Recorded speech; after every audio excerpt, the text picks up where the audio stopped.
All information contained in this podcast is general in nature and does not consider your individual circumstances. You should consider the appropriateness of this information with regards to your individual objectives, financial situation, and needs. Welcome to Sharing More Than the Sheets, a podcast to help you and your partner make better financial and lifestyle decisions so that you can both focus on the things that you love. I'm your host, Michael Khouri, financial planner, green thumb, husband, and just dad.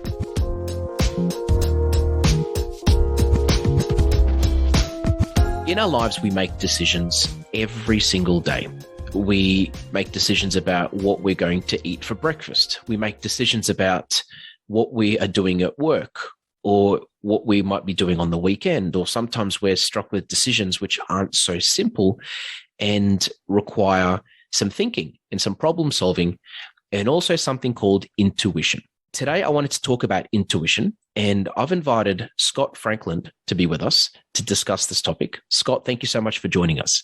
Thanks for having me. It's I know you've written some books, and I know that this is one of your. It's something that you have talked about before, and I feel that intuition it's such a complex thing. Like you can't really sum it up in a sentence or anything like that. So I'm really looking forward to this chat. And just before we get into it, for those that haven't heard about you and what you do, are you able just to give us a bit of background on that?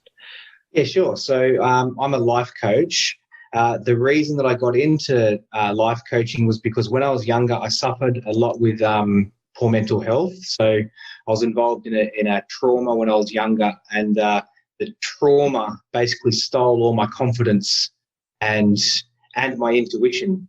So it took me nearly 28 years of personal development and seeking mental health professionals and alternative therapies and basically anything. I've tried anything and everything to try and find a way to heal my mental health and to find my confidence again. And through that process, it was I feel like I went through a lot of hard, intense lessons. There was a lot of depression when I was younger.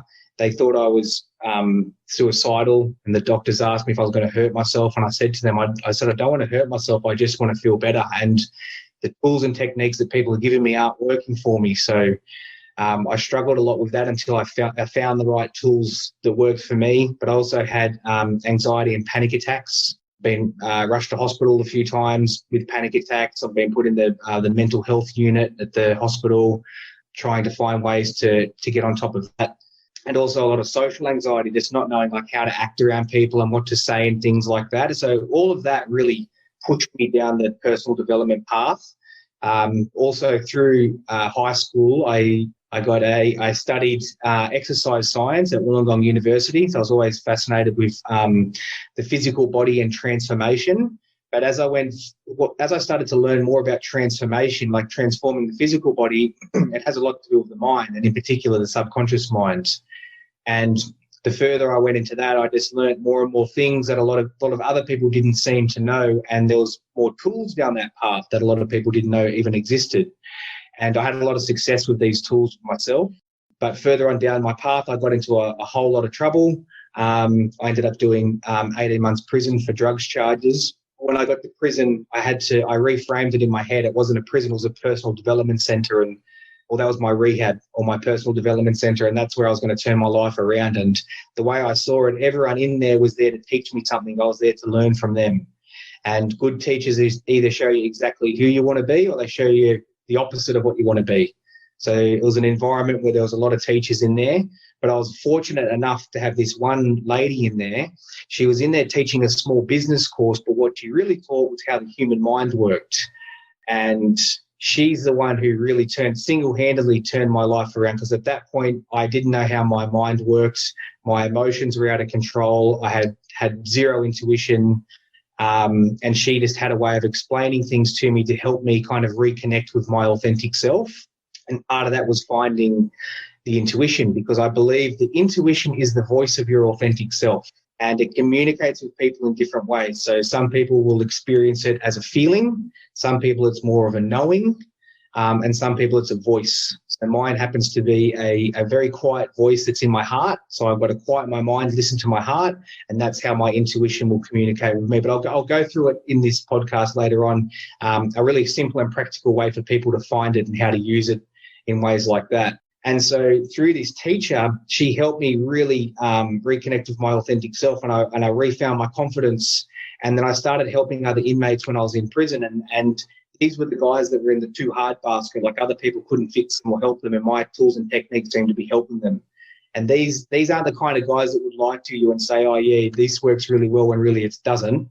They'll tell you. And they all said, like, what these tools and techniques that you've got are unbelievably good. We've never seen anything like it before. Like, you need to go out and help the whole world with this stuff. So my self-belief and confidence grew really fast, really quick when I was in there, because I was able to help myself and these other people. And then when I got out, I knew that I needed I went back to my original job, which was personal training, because I had got the degree in exercise science.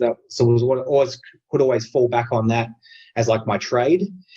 And then I went back into that, but it was the same burnout and thing that when I lost the gym the first time, I'm cutting a lot of parts out of the story for efficiency, but when I lost my gym before I went into jail, it was because I didn't have the emotional intelligence or the intuition to know how to deal with people or how to run the business. And so when I got out of prison, I promised my dad that I'd get a normal job again. And so I started working at another gym, more to learn how to run the business and learn the systems, because the pay wasn't great compared to what I was used to earning running my own business, but I could learn a lot from this person. Was very educated in kind of personal development and business. So I learned a lot from him, and then left there and then started running my own business again, but bumped into the same problems again, just the burnout, and the passion was dying, and it just wasn't where I felt that I needed to be. So I knew the next step was to get a business coach, because I had all these ideas in my head, but I didn't know how to piece them all together. And the business coach helped me do that. So it helped me kind of set the foundations for the business up. And then we quickly got to a point where I recognized I needed a marketing coach, because I had a completely different way of healing people that other people wasn't used to. So I knew it was a lot about the credibility of my stories and what I've been through, and the people that I've helped, so testimonials and things like that would be the driving force of the business. But I needed a marketing coach to teach me how to do all of that stuff. And so I got a marketing coach to help me do that. And I worked with him for a few years, and through his help, I've written a couple of books, I've built online programs, I've done retreats, I've done public speaking, I've done podcasts. I literally just go wherever my intuition guides me, like wherever it tells me to go and whatever it tells me to do, that's where I'll be. Because like on a more spiritual side, I feel that when I was in prison, I made a deal with myself and the universe that if I didn't die in jail, because I was so scared when I got there, I'm going, if I don't die in here and if I can get out and live a normal life again, I'll do whatever you want me to do if you just keep me alive and get me out of here. And I feel that the universe got me out of there and kept me alive and kept me safe. So I kind of feel like it's my duty now to do the kind of work that I'm doing for the rest of my days. And I love the work I do. Like, I meet a lot of amazing people. I get to help a lot of people. And because people, when they get to me, usually are struggling with mental health or, just overthinking and decisions or relationships or dealing with toxic people and stuff like that, I just feel that I've got a set of tools and techniques that I've learned that seem to work for most people. And so it's a very satisfying line of work that I get to do.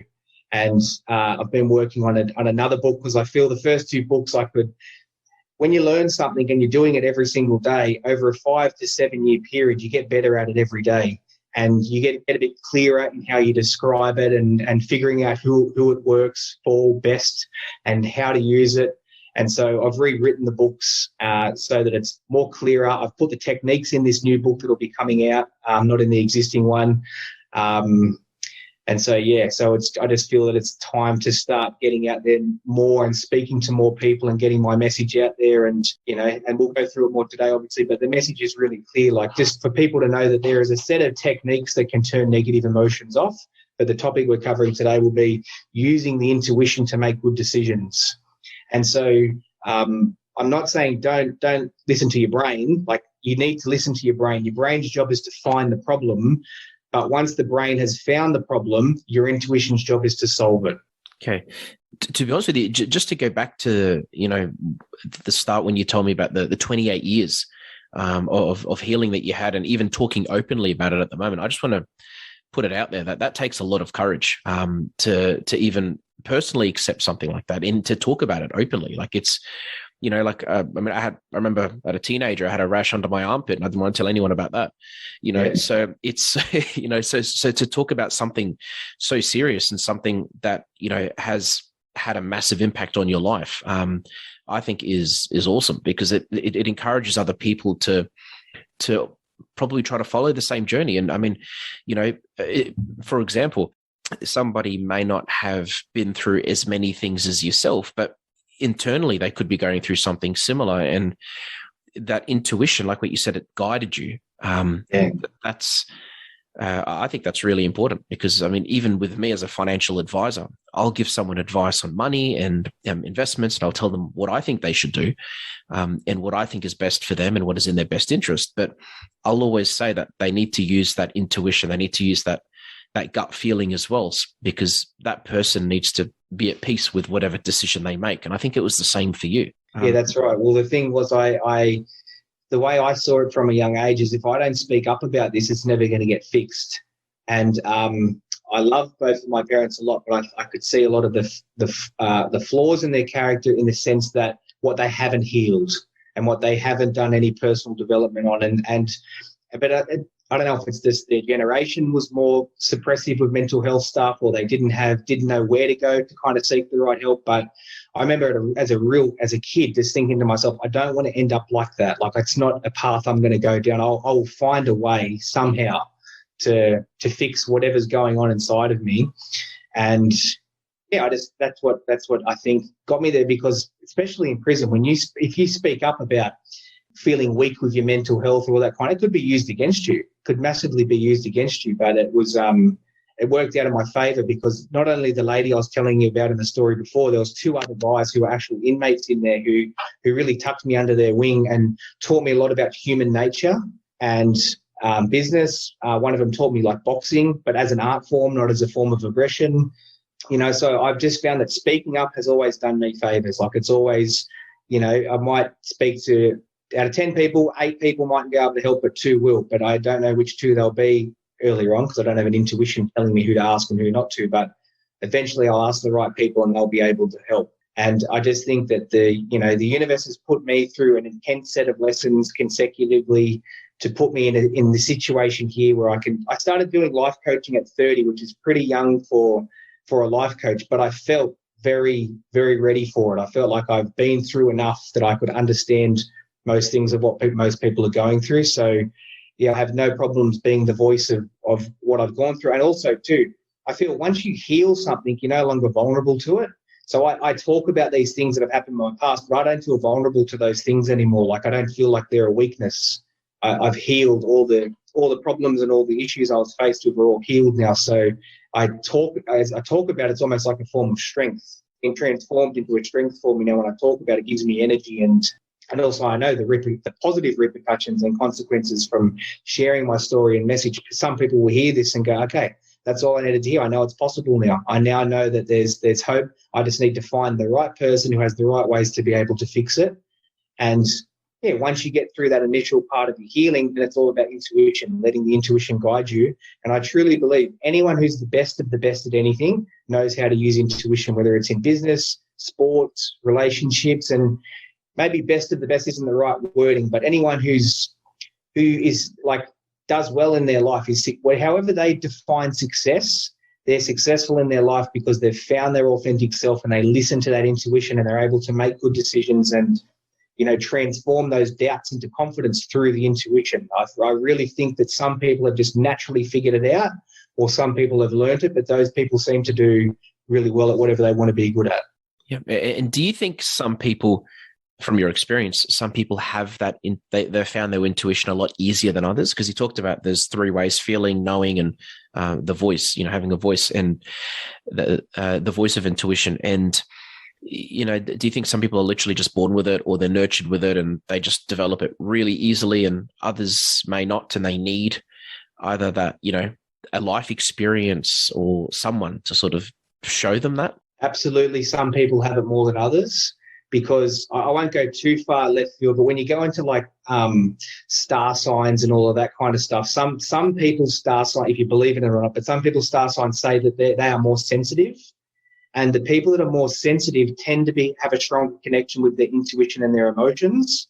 So there's 12 star signs, obviously, each month. Half of people are very sensitive and the other half are more information driven. So they're driven by information and words and things like that, whereas the others are the way that they collect information is through emotion and through their intuition. So half of the people would be more naturally able to find their intuition, whereas I think the overthinkers and almost like the higher intelligent people who use more intelligence, more IQ, more thinking and things like that, because the thinking brain is the opposite of the intuitive brain. So if you think of it like that as well, if people have careers or lines of work that require a lot of logical thinking, a lot of intelligence, a lot of brain work, then what happens is that's almost like a muscle, and that muscle gets stronger. And if they're not in situations where they need their intuition, see, when I was younger, I was the thinker, like high school, university, running a business, like it's all very much about the thinking brain. But it wasn't until I realized for me to stay motivated for the business and learn which way to drive the business and who to get to help me grow the business. Those are all intuitive decisions, and I lacked intuition, and so I failed at every one of those decisions because I hadn't developed that skill. And so because I recognized it was a weakness, but the thing is, you don't know what you don't know. So I didn't know to go and look for intuition. No one told me, hey, this is your gap. The thing that you're lacking is intuition, and this is where you go to learn it, or this is how you can do it, because I do think it's a learnable skill as well.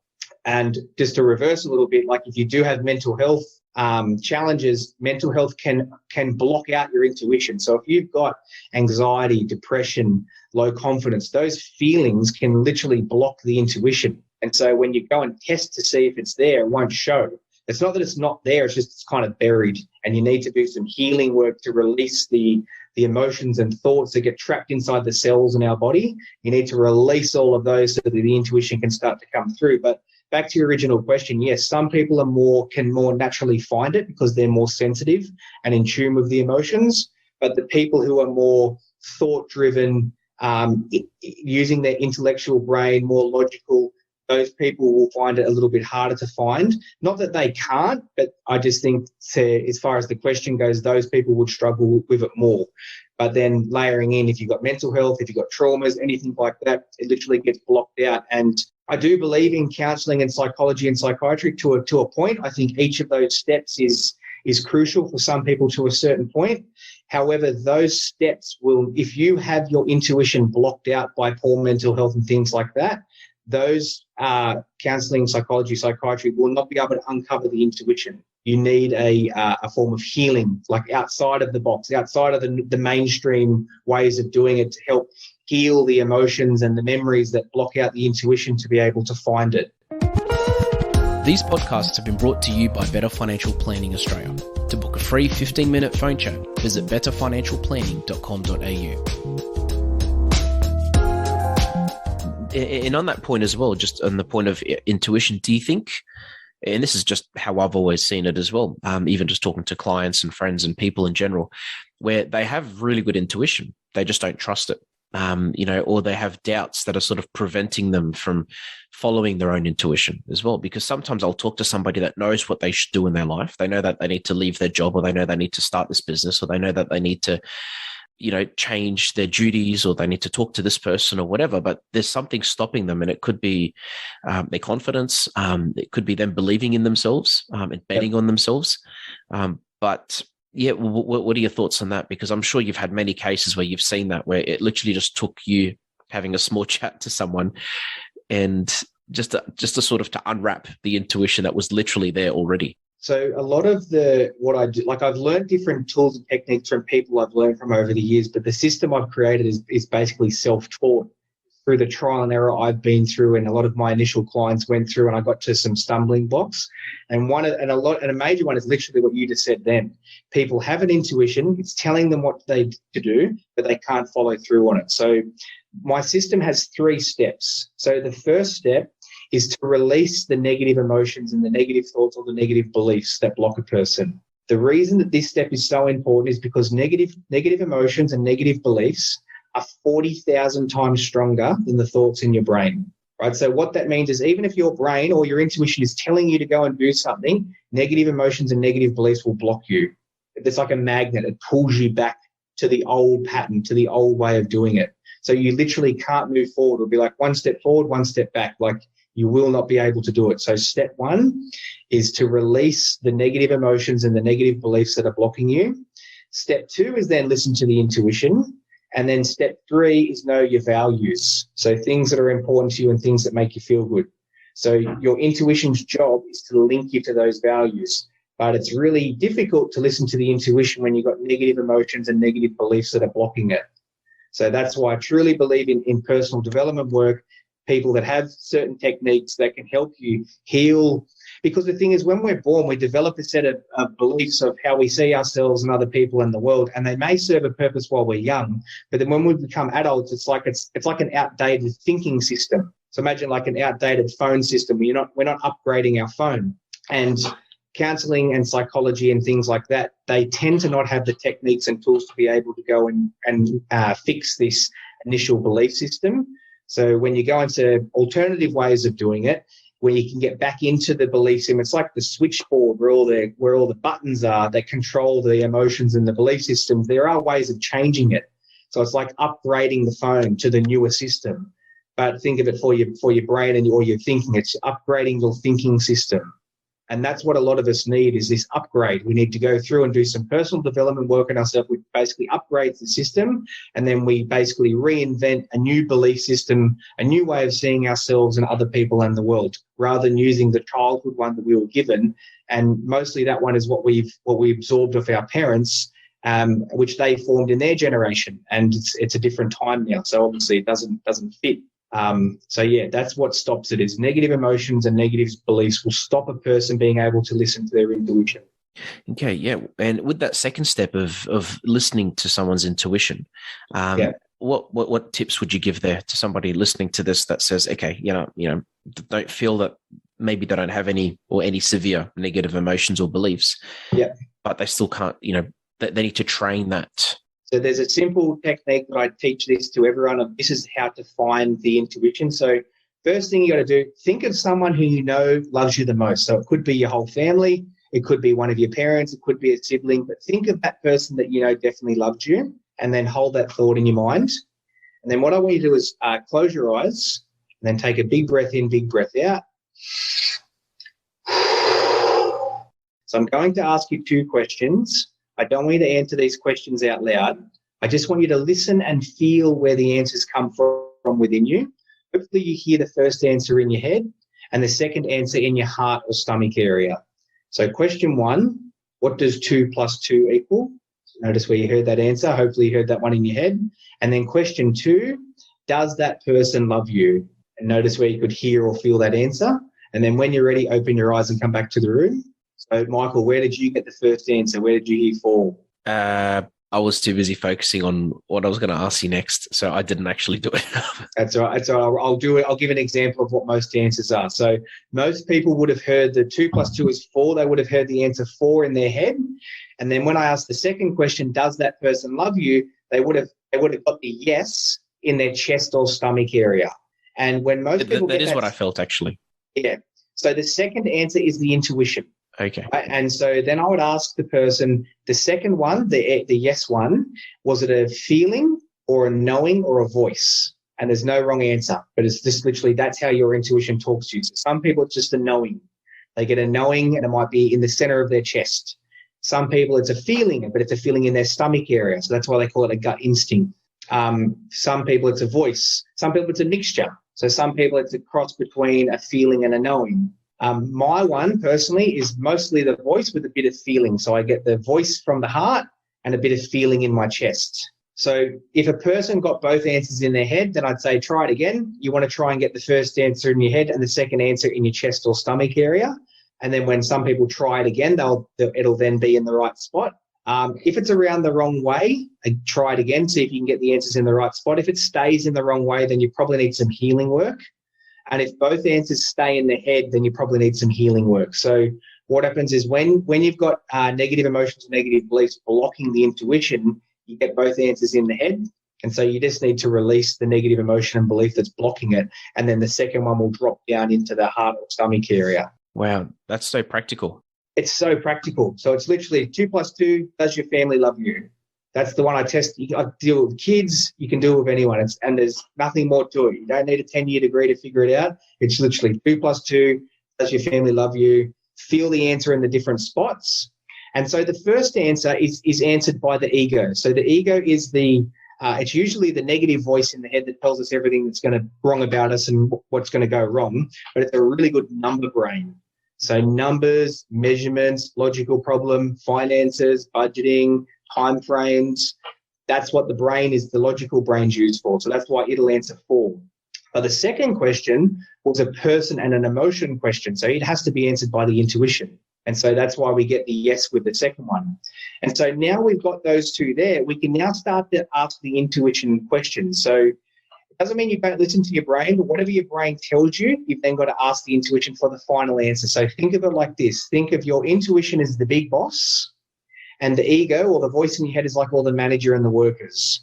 You shouldn't be letting the manager and the workers be making the final decisions. They can give you suggestions, but they can't make final decisions. So whatever the brain tells you, so say you're overthinking something, problem you're trying to solve and you're overthinking it. You listen to what the brain says and then you ask your intuition, what's the answer? So you go head, then heart, then decision, or head, gut, then decision. And if it works for you, you'll feel the thought bubble turn off. You'll feel the overthinking turn off. Okay. Wow. And also, I mean, I did try that before when with the 2 + 2 is 4 and think of someone that loves you. But as I said, I was thinking about the next question I was going to ask you. So I think you do need to have a clear mind as well, so you can actually focus on your body and what you're doing. So, but that is so practical, and I love that because it's sort of, because I'm just picturing someone listening to this episode thinking, yes, he is right. Yeah. I know exactly what he's talking about, but not knowing what to do from there. Yeah.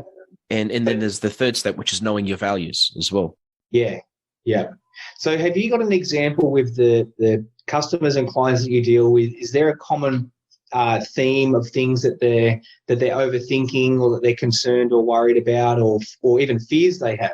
Plenty. I think probably one of the biggest fear or concern that comes to mind would be a family going through financial stress where they, for example, things used to be okay. Yep. And something's happened, whether it's loss of job or whether it's expenses have just gone up for whatever reason, or just mismanagement. They'll come to me and they'll be like, look, Michael, we haven't really been managing our stuff properly. We think it's now time to do something, where they're feeling lost and they're feeling that they don't really know where to begin. Okay. Well, that's maybe not an intuition. Like their intuition should tell them to contact you. Like that's as far as intuition would go in that problem. Their intuition would go, you know what, we need to speak to Michael because our numbers aren't what they used to be. Things have changed. We're now lost. Let's contact Michael and get some help again. That's what the feeling, the intuition in the chest or stomach should tell them to contact you, because the steps from there are probably more of your coaching and your systems of how you'd help them become aware of where they're up to or what they need to do next. Is that right? That is right, but at the same time, there's that saying that you can walk a horse to water, but you can't make it drink. So, sometimes I'll explain what someone needs to do, but then there's always, not always, but in many cases, there are other things holding that person back, and that's when I do have that discussion to explore that, just to make sure that they are believing in themselves. Because it's one thing to go to a personal trainer saying, hey, I want to lose weight, but it's another to actually follow what that personal trainer is telling you and to stick to it, and to get up in the morning when it's 4 degrees outside and go for that run, or to put your shoes on and drive to the gym. So I feel that I do have a lot of these discussions with clients about these things, because it's making sure that they continue to believe in themselves and they continue to follow their intuition. And to be honest with you, as an advisor, half the time I'm only confirming and clarifying that what that person thinks that they want to do is actually the right thing to do.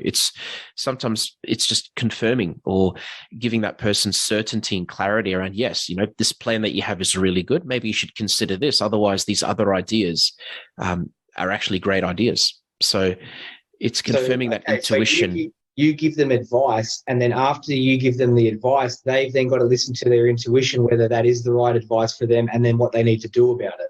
That's Correct. How that would work. Yeah. So they'd very much be needing to use it when they're talking to you. So I think that a good general rule is whenever anyone is talking to you, you listen with your ears and you listen with the intuition. So the ears listens for the information, the intuition feels for like truth. and vibration and like the clarity of the answer. So if you're talking and their intuition is feeling good, they're like, okay, we're agreeing with what he's saying. Or you might say something and they're like, oh, I feel 50-50 on that. And then you would pick up on that. Your intuition would say, oh, I'm sensing there's some hesitation, or there's something you're doubting there. What is that? And they'll go, oh, well, we agree with this part of what you're saying, but this part here, we're not sure if we can do it. And then you could probably go a bit deeper with them and go, okay, well, here's some strategies of how to deal with those things. How do you now feel about it? Then they check in with their intuition and like, yep, we feel good about that. Okay, great. Correct. And sometimes it's if I'm talking to a couple, which I am in most cases, one person feels comfortable with the idea or the strategy or whatever it may be, and the other person is uncomfortable for whatever reason or another. So that's when it becomes more of an education thing, and sort of making sure that what the advice is, for example, is helping them both get out of what they want in life as well. So even in relationship coaching. And it aligns with their values, which goes on to what you said as well. Absolutely, yeah. So even with relationship coaching, one of the key themes that I teach people is to get both partners using their intuition, because that's how you build trust. And that's how you build your own confidence, and that's how you make team decisions. So team decision is when you ask your partner, what does your intuition think about this idea? And then they ask the partner back, what is your intuition telling you? And the intuition should always agree. I've never had an instance to this day where intuitions have disagreed with each other, because the intuition works on universal truth. So there's always a universal truth to most scenarios, and then you get both people to tune into that answer, and then they're both on the same page. So there may be some, because I don't know the ins and outs of your business exactly, so there may be some discrepancies where it may be a difference in values rather than intuition. So some person wants to spend more, someone wants to save more, or something like that. I don't have a good example, but where it's authentic to them what they want to do, but it's just different to the other person. That's probably the challenging situation. But as a concept to use to bring it together is just to get both partners to ask their intuition what the right answer is, and then let that answer bring the team together. Yeah. And on that note as well, a lot of what you're talking about relates to our relationship with money as well. And that comes into it. And we actually did a recent episode about that. Literally, it's called our relationship with money. And it's sometimes there's previous experiences with money and previous beliefs as well that dictate how we do things now. So it's about looking at that as well, and sometimes interrupting that. That behavior. So the way to interrupt it is to take the person back to the time when they had the negative experience with the money, and then get them to use their intuition to teach them the lesson of what they should have done differently, or what the other person should have done differently. Yes, okay. That's the wisdom. They need to get the wisdom from that experience. Otherwise, that negative experience will almost bully them in a way to always act a certain way. Yeah, that makes sense. To become at peace with that previous problem is to like, okay, let's go back in time with our intuitions, and let's ask our intuition, what should I have done differently, or what should the other person have done differently, or what could I have learned from that?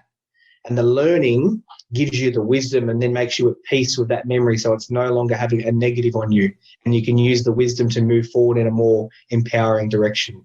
Yes. And very similar to your experience where, you've had an experience and you haven't just learned from it and overcome it, but you've used that to teach other people to do the same thing. And on that note as well, if anybody wanted to get in contact with you, or if they want to hear about your current book or your up-and-coming book, what would you say would be the best way for them to do that?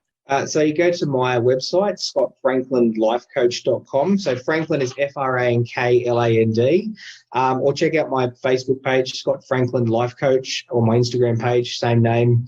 All the links are on there through that. They can find it through that. Yeah. Yeah, perfect. And also, lastly, just before we finish off, I like to finish off with a dad joke always, these episodes. And you mentioned before upgrading a phone to a newer system, and before reinventing the new system. So why did the smartphone have a blurry camera?